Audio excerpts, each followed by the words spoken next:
ada beberapa pertanyaan yang ditujukan kepada Bapak Hamam sudah dijawab secara langsung oleh beliau. Nah, namun ada pertanyaan ini untuk Pak Hamam. Pak Hamam masih... Halo Pak Hamam. Ya Pak Hamam, terima kasih masih tetap bersama. Pak Ya, Hamam, masih. pertanyaan, bagaimana perkembangan, saya dengarkan bahwa BPPT diberikan tugas untuk membuat roadmap artificial intelligence nasional. Ini perkembangannya sudah sampai mana Pak? Silakan Pak. Iya baik, terima kasih Pak Andi.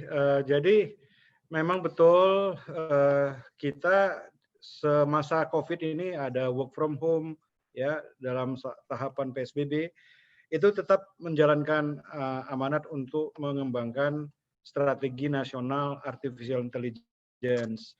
Insya Allah ini akan kita luncurkan pada Hari Kebangkitan Agustus, Teknologi Nasional pada tanggal 10 Agustus yang akan datang gitu ya, di mana AI National Strategy ini menunjukkan kita beberapa bidang prioritas yang memang harus kita jadikan sebagai bagian yang tidak terpisahkan dari pencapaian pembangunan nasional gitu. Jadi ada bidang healthcare, ada bidang reformasi birokrasi, ada bidang prioritas untuk education dan research, untuk food security maupun untuk mobility dan smart city gitu misalnya. Dan itu kita lakukan melalui proses menguji ya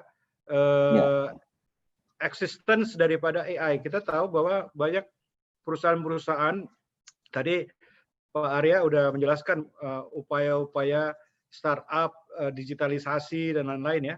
Ini pasti tentunya membutuhkan sebuah kerangka kerja supaya kita juga bisa bersaing bukan terhadap industri ataupun terhadap stakeholder kita di dalam negeri, tapi kita bersatu justru di sini ya untuk berdaya saing melawan negara-negara lain.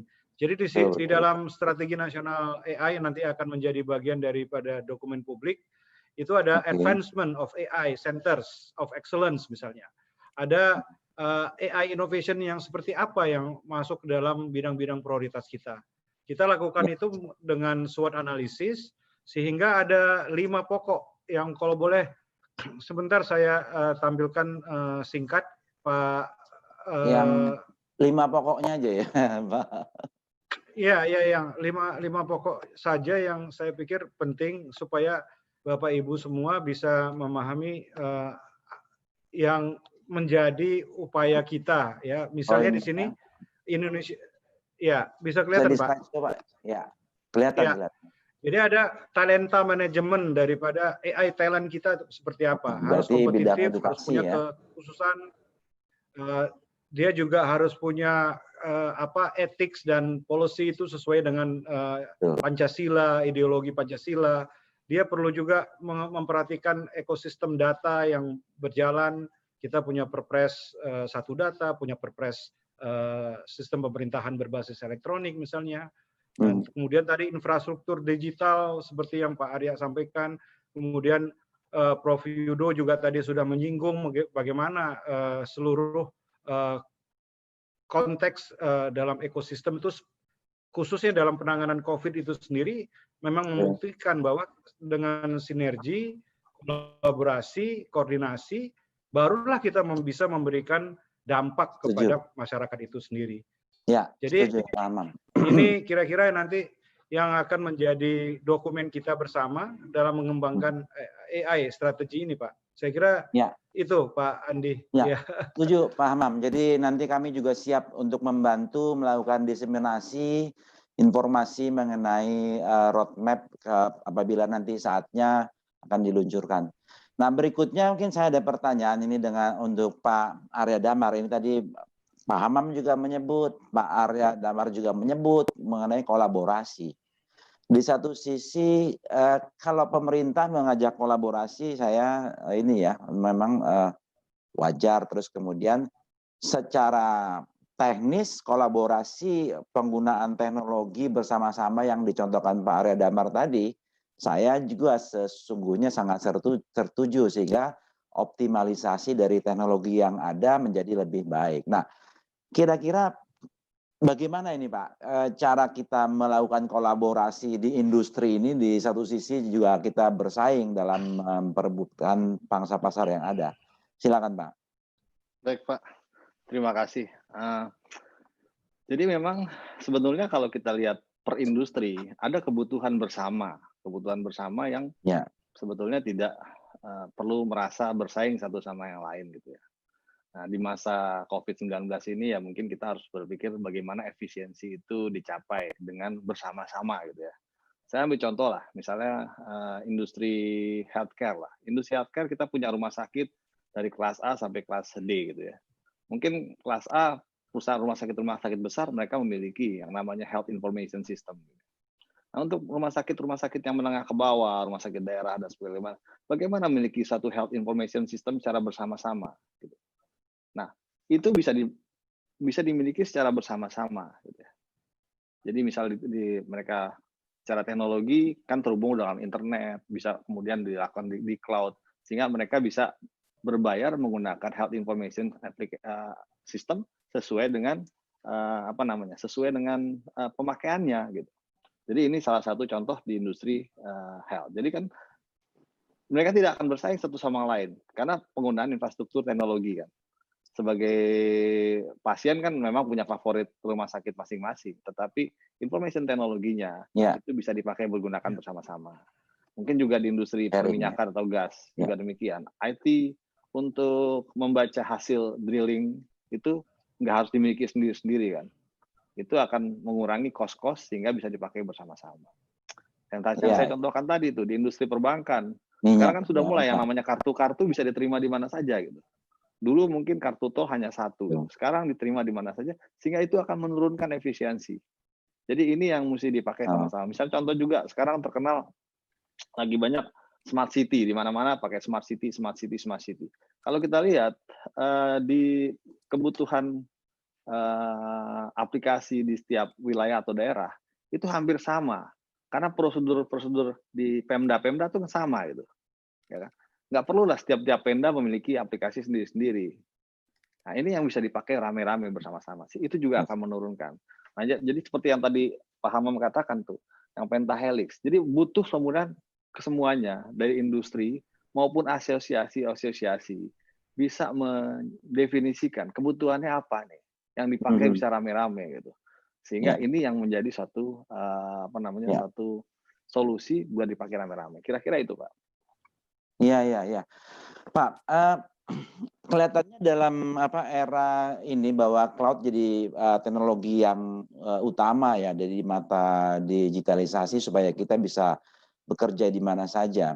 Tapi kan tidak semua industri juga yang harus bekerja di mana saja, Pak. Jadi kenapa kita harus mendorong cloud? Menurut Bapak gimana, Pak? Oh, kalau saya masalah ala efisiensi ya. Setiap industri dengan menggunakan, kalau kita sekarang pikir, kita punya handphone dulu, ingin satu handphone itu 64 kilo, 64 giga, 128, 256. Lama-lama sekarang cuma punya 64 giga saja lah, sisanya data ditaruh di cloud. Itu udah kebutuhan pribadi pemegang handphone. Saya pikir juga perusahaan-perusahaan lama-lama akan ke sana gitu. Kita lihat ya, dengan perusahaan memberikan kepercayaan kepada operator atau pengelola cloud, itu artinya apa? Perusahaan bisa berfokus kepada bisnis intinya. Bisnis intinya kemudian biarkan itu dikelola. Karena apa? Kalau ada bencana, ada apa segala macam, sudah bisa diamankan di pihak lain. Kita lihat juga baru-baru ini ada perusahaan besar dunia membuka cloud di Indonesia gitu. Iya kan? Ya baru-baru ini kan. Itu juga merupakan satu tantangan. Kenapa mereka lihat ke sini datang? Karena pasarnya cukup ada gitu. Dan ini yang akan dipakai oleh semua. Ke depan mungkin orang tidak perlu lagi beli server dan segala macam, semua ditaruh di sana. Terakhir yang penting adalah security, di mana security itu harus menjaga semua itu. Betul. Kira-kira itu sih, Pak. Setuju, Pak. Baik, selanjutnya mungkin pertanyaan saya kepada Prof. Yudo. Ini saya langsung 2 pertanyaan nih, Prof. Jadi yang pertama tadi kita sudah lihat bahwa begitu banyak partisipasi dari universitas maupun dari masyarakat ya. Nah kira-kira yang pertanyaan nih Prof, teknologi apa lagi yang dibutuhkan dari masyarakat atau dari universitas untuk membantu gugus tugas ini ya. Terus yang pertanyaan kedua adalah kira-kira motivasi, pesan-pesan motivasi apa yang bisa Prof Yudo sampaikan kepada industri juga untuk menghadapi masa depan. Oke, silakan Prof. Terima kasih Pak Andi. Satu yang jelas, seperti juga disampaikan oleh Ketua Tim Pakar juga oleh Ketua Gugus Tugas Pak Doni Monardo di awal-awal adalah tantangan dari penanganan COVID ini dari gugus tugas itu adalah satu, terutama adalah dari sisi masalah koordinasi, karena koordinasi itu core-nya dinasti. Lalu kemudian bagaimana kemudian masing-masing kementerian lembaga itu bisa saling berkolaborasi. Jadi meskipun kita bisa melaporkan kepada masyarakat seperti tadi, tetapi sebenarnya di balik itu ada banyak aktivitas atau kerja keras yang harus kita lakukan supaya lalu kemudian informasi dari banyak pihak itu lalu kemudian bisa terkumpul dan bisa tersajikan kepada masyarakat. Nah, ya. Sebelum kita memasuki era normal baru di berikutnya, kemarin Pak Nadiem mengatakan pada rapat kerja Komisi 10 bahwa adopsi teknologi ini tidak akan bisa hilang. Jadi yang namanya pembelajaran jarak jauh itu juga mungkin akan bersifat permanen, dalam tanda kutip itu akan terus ada, akan pakai. Jadi saya menantang kita semuanya untuk dalam 6 bulan berikutnya ini, mari kita siapkan karena kita akan masuk ke sebuah era di mana kita masuk ke dalam yang namanya less physical society. Oke. Less physical society. Kalau kita lihat less physical contact society. Jadi kalau kita lihat Bapak, ketika kita masuk ke mall, yang namanya mengambil karcis parkir sudah ada sensor, lalu menyentuh. Lalu kemudian di lift dan sebagainya juga seperti itu. Artinya kan di sini peran teknologi dan alhamdulillah BPPT sangat banyak inovasi yang bisa disajikan di sini untuk lalu kemudian kita bisa masuk ke era adaptasi kebiasaan baru di mana banyak aktivitas kita mungkin tidak perlu bersentuhan fisik tetapi menggunakan sensor dan sebagainya. Ini saatnya teknologi informasi ketemu dengan pendidikan dalam bentuk e-learning. Ini saatnya informasi ketemu dengan kesehatan dalam bentuk telemedicine dan sebagainya. Jadi kita akan masuk ke sebuah era di mana teknologi informasi itu punya peran tinggi, teknologi akan punya peran tinggi, dan peran dari rekan-rekan industri seperti Pak Arya Damar dan juga peran dari para inovator seperti yang ada di BPPT ini sangat penting. Karena kalau enggak, ini memang sekarang kan hampir seluruh negara sedang tiarap nih sampai akhir tahun. Tapi kalau kita enggak antisipasi supaya kita bisa segera bangun di awal tahun depan, kita ketinggalan. Itu yang perlu kita lakukan. Mari kita bersinergi bersama, Pentahelix tadi, untuk lalu kemudian menyiapkan Indonesia supaya maju SDM unggul bisa tercapai. Demikian, Bapak. Luar biasa, Prof. Baik, mungkin mendekati penutupan saya mempersilahkan masing-masing dimulai dari Pak Hamam nanti ya untuk menyampaikan closing remark-nya masing-masing 1 menit. Ya, silakan mulai dari Dr. Hamam Riza. Ya, baik. Terima kasih Pak Andi, Pak Arya, Prof Yudo, serta Bapak Ibu semua yang hadir di kesempatan webinar Road to Indonesia 4.0. Dari kita semua sebagai narasumber, ini sebenarnya kita itu reaching out kepada Bapak Ibu semua. Semua penggiat teknologi informasi, semua penggiat dari berbagai bidang yang ada gitu ya. Tadi kita sudah tahu bahwa challenge bagi kita adalah bagaimana meningkatkan indeks inovasi agar kita mampu bersaing dengan negara lain. Sekaligus kita membangun kemandirian, kedaulatan kita di dalam teknologi. Hal-hal yang menguasai hajat hidup orang banyak, ya masyarakat kita gitu. Ya, itu apa yang menjadi sebenarnya benang merah gitu ya dari upaya kita untuk memperkenalkan teknologi 4.0 ini kepada masyarakat, karena memang itu adalah teknologi yang merupakan sebuah terobosan yang harus kita jalani dalam rangka kita melaksanakan transformasi ekonomi, Ya. melaksanakan semua rencana-rencana pembangunan nasional kita. Jadi ini bagian daripada kita bergotong royong menuju Indonesia maju, mandiri, adil, dan makmur. Ya. Saya kira itu saja penutupan dari saya. Setuju. Terima kasih. Pak Hamam, ya baik. Terima kasih atas closing remark-nya. Selanjutnya Pak Arya Damar, silakan yang ingin disampaikan closing remark. Terima kasih Pak Andi, Pak Hamam, Pak Yudo, semuanya, para pemirsa semuanya. Jadi buat saya bahwa Indonesia itu dikenal dengan gotong royong, dikenal dengan musyawarah mufakat. Jadi apa yang saya bicarakan juga, Pak Hamam bicarakan, dengan Prof. Yudo juga bicarakan, bahwa bagaimana kita tahu bahwa ke depan teknologi akan menjadi enabler, akan menjadi infrastruktur untuk kemajuan kita semua. Nah, ini yang kita harus kuasai. Dan semua sektor, mari kita dorong semua sektor untuk menjadi penguasa ini di Indonesia. Mari kita dorong anak-anak kita, anak-anak Indonesia, menguasai ini untuk solusi-solusinya. Jadi mari industri-industri, kita bersama-sama dan asosiasi, membuat suatu pemakaian bersama-sama dan mendorong teman-teman semua, baik universitas dan segala macam, untuk mensupport ini. Dan kalau kita gotong royong ini, dan kita bisa melakukan ini, kita bisa menjadi tidak hanya bangga sebagai leader e-commerce di dunia, tetapi kita bisa menjadi leader bahwa seluruh teknologi informasi dikuasai oleh Indonesia. Dan itu yang cita-cita kita semua, bahwa mari kita lakukan ini semua. Dari saya itu, terima kasih. Ya.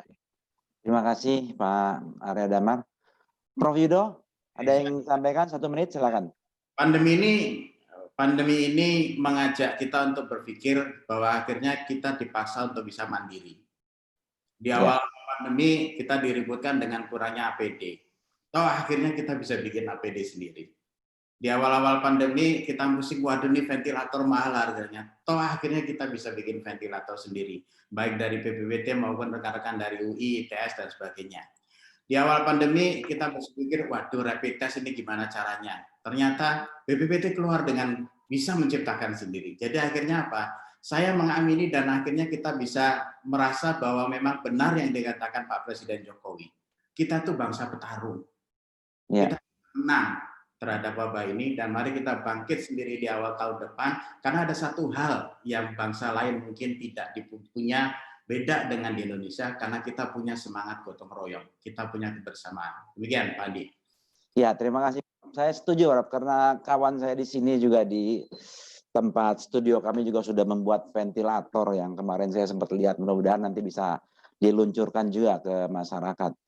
Baik, Bapak Ibu pemirsa yang berbahagia, tidak terasa waktu juga yang memisahkan kita.